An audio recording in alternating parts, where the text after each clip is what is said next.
Hello, welcome back to another episode of Financial Fix with Sharnella. Today I would like to talk to the high schoolers out there, the young people who are just starting their lives and you're not really sure what college you're going to go to, or maybe you've considered a few different colleges. Well, the advice I would like to give to you is before choosing a college, look at the expense. Look at the cost of the college. Are you going to have to repay the money back because you need to, or because you're going to get student loans? Well, think about that. Okay, if you're going to acquire student loan debt to pay for college, it's not just the debt, the money that you borrow that you're going to pay back, but you're also going to pay interest. But you are also going to pay interest on the money that you borrow. So be very careful, because in some cases it may not be necessary to attend a four-year university out of state where the cost is going to be so much more expensive because now you have to live on campus. In some instances, it may be worth looking into going to a community college near home where that you can stay at home and avoid the additional cost of having to live on a dorm. And the reason I say that is because most companies will not fault you for the type of college that you go to as long as you go to a pretty reputable college. And I'm sure in every state you have a reputable college. Now there are some careers where you may have to travel to a different state in order to get the advanced degree that you absolutely need for that industry. But in most cases, that's not necessary. So I want to caution you against taking out too much student loan debt. Because again, at the end of the 4 years or the 6 years or the 8 years, you're going to be obligated to pay that debt back. And not only again are you going to pay that debt back, say it's 50, 100, 150,000, some people have 300,000 in debt, but that debt is attached to interest. Okay, so the interest will likely be somewhere between 4 to 6% if you're getting a student loan through the government. So although the interest isn't astronomical, it still adds up. So I just want you to be careful, because once you finish college, most of you will be in your early 20s, and the last thing you want is a debt that's so huge that it's difficult to pay off in a reasonable amount of time. And with a debt that huge, sometimes it can prevent you from buying things that you really want or need, such as you may want to finance a vehicle. Perhaps it may be an issue, maybe it won't. But definitely when purchasing a home, if you have a huge student loan debt, it may be more difficult to acquire a mortgage because you have a huge student loan debt that the banks may feel that you can't afford that debt and to pay your mortgage and taxes and other responsibilities and obligations in regards to paying off that home and maintaining the home. So be very careful. I want you to start thinking now at a young age about your future. Start planning in advance how your future is going to look. The next thing I want you to consider is after college, where you're going to live. Can you go back home?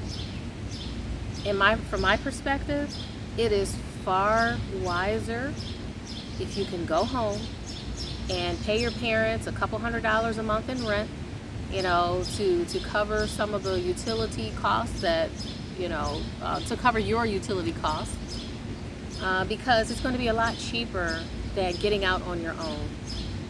When you start your life off in the beginning, you think, oh man, I just finished college. Man, I want to go buy a brand new car. I want to purchase, any and all the things that I couldn't purchase when I was a poor student in school.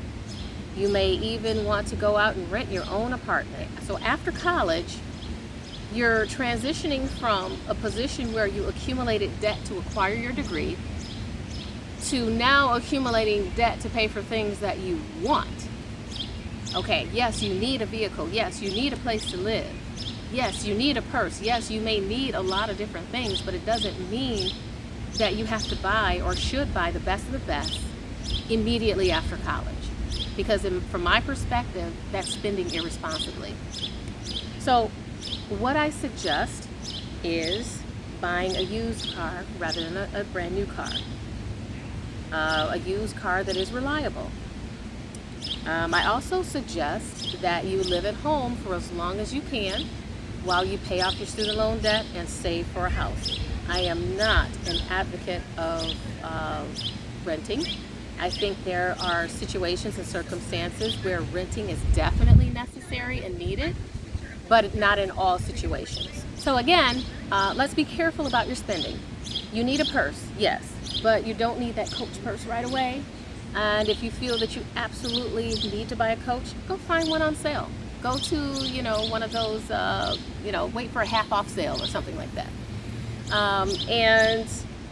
Like I said before, don't run out and get an apartment. I am not a proponent of renting unless you absolutely need to.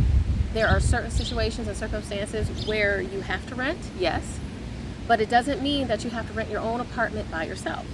You could rent an apartment with friends. You could rent some living space in someone else's home. But for those of you who can go back home, I certainly recommend that you go back home to your loving environment until you become financially stable. Because it is much harder to get to a point of financial stability right after college when you have student loan debt and then you have all these other additional living expenses that you have to cover. So again, my recommendation is go home after college, pay off as many bills as you can, invest in a retirement plan, the 403B or 401K, whatever retirement plan that your company offers, as well as saving.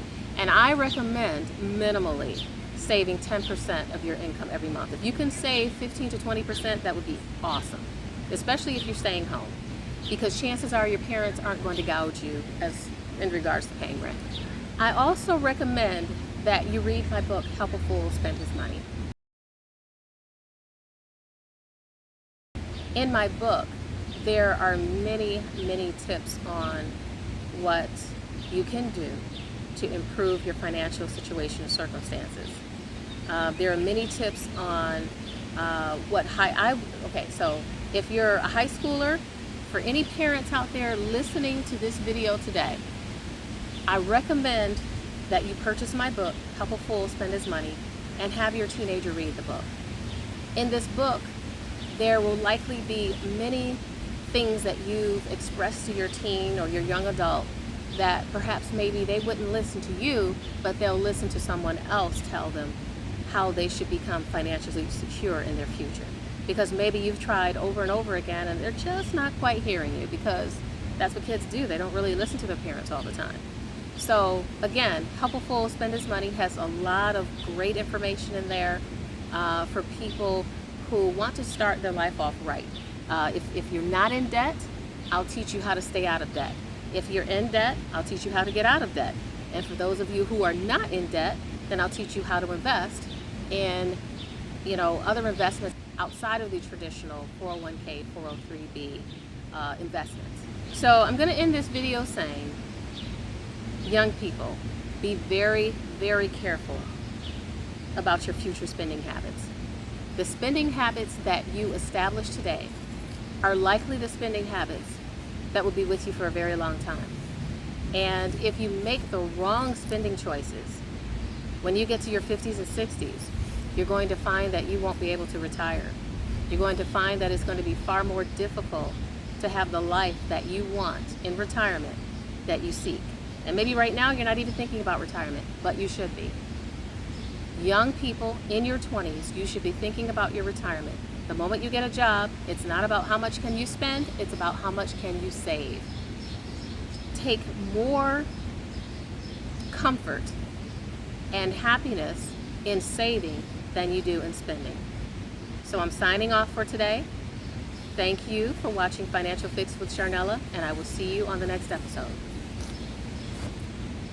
If you've been enjoying my content, please like and subscribe.